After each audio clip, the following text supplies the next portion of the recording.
வணக்கம் and welcome to the show box office. இந்த வாரம் ரிலீஸ் ஆன படங்களுடைய குயிக் ரிவ்யூலாம் நம்மளோட பாக்ஸ் ஆஃபீஸில் பார்க்கலாம் வாங்க.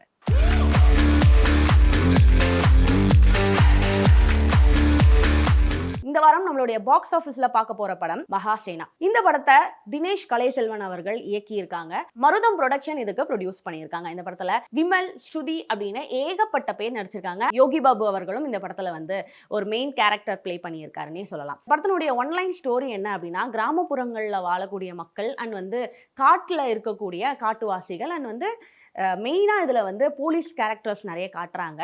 பெரிய பெரிய ஆஃபீஸர்ஸ்லாம் காட்டுறாங்க. ஸோ இவங்க 3 பேரையுமே ஒன்றா கொண்டு ஒரு விஷயம் பண்ணணும் அப்படின்றது தான் இந்த படத்தில் அவங்க ட்ரை பண்ணியிருக்காங்க. அது ஓரளவுக்கு ஒர்க் அவுட்டும் ஆயிருக்கு. சில இடத்துல லேக் இருந்தாலும் சில இடத்துல அவங்க சொல்லக்கூடிய விஷயம் நம்மளுக்கு ஈஸியாக புரியும்படியும் இருக்குது. ஒரு கேங் வராங்க, காலேஜ் கேங்கு.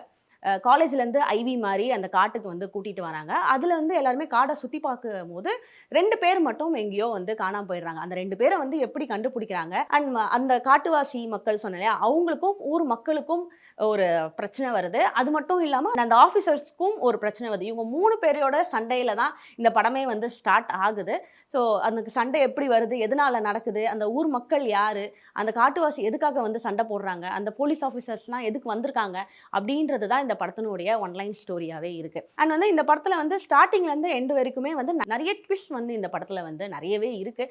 பார்க்குறவங்களுக்கு எந்த இடத்துலையும் போர் அடிக்காமல் எந்த ஒரு லேகும் இல்லாமல் ஜாலியாக படத்தை கொண்டு போகிறாங்க. எந்தெந்த இடத்துல ஜாலியாக கொண்டு போகணுமோ அந்தந்த இடத்துல ஜாலியாகவும் இருக்கும். அண்ட் எந்தெந்த இடத்துல ரொம்ப சீரியஸாக காட்டணுமோ அதுவும் சீரியஸாக காட்டியிருக்காங்க. இந்த படத்தில் நிறைய சாமி கேரக்டர்ஸ்லாம் சாமி ஆடுற மாதிரி ஒரு இடம் இருக்கும். அங்கே பிரவீன் குமாரோடைய மியூசிக் சூப்பராக அந்த இடத்துல ஆப்டாக பொருந்திருக்கும். ஒரு செகண்ட் ஹீரோ இந்த படத்தில் பிரவீன் குமார் அப்படின்னே நம்ம சொல்லலாம். ஏன்னா அந்த அளவுக்கு எந்த இடத்துல நம்மளுக்கு வேணுமோ, எந்த இடத்துல நம்மளுக்கு ரொம்ப ஐப் கொடுக்கணுமோ அந்தந்த இடத்துல அவருடைய சவுண்ட் ரொம்பவே மேட்ச் ஆகிருக்கும்.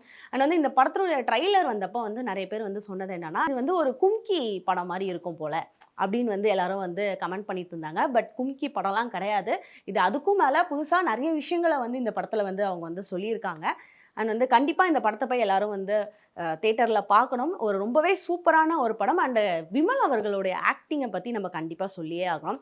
விமல் அவர்கள் எந்த கேரக்டர்ஸ் கொடுத்தாலுமே அதில் ஆப்டாக ப்ளே பண்ணுவார். ஸோ இந்த படத்துலையுமே எந்த இடத்துல நம்மளை சிரிக்க வைக்கணுமோ அங்கே ஒரு பாடி லாங்குவேஜோ, அந்த எந்த இடத்துல நம்மளை ஆடியன்ஸை கட்டி போடணுமோ அவங்களுடைய ஆக்டிங்கில் அந்த இடத்துல அவர் கரெக்டாக அதை ப்ளே பண்ணியிருக்காரு. அண்ட் கூட ஒர்க் பண்ண எல்லாருமே சூப்பராக இந்த படத்தில் ஒர்க் பண்ணியிருக்காங்க. யோகி பாபுவோட காமெடி சென்ஸ் எல்லாம் இந்த நிறைய இடங்களில் சூப்பராகவே ஒர்க் அவுட் ஆகிருக்கு.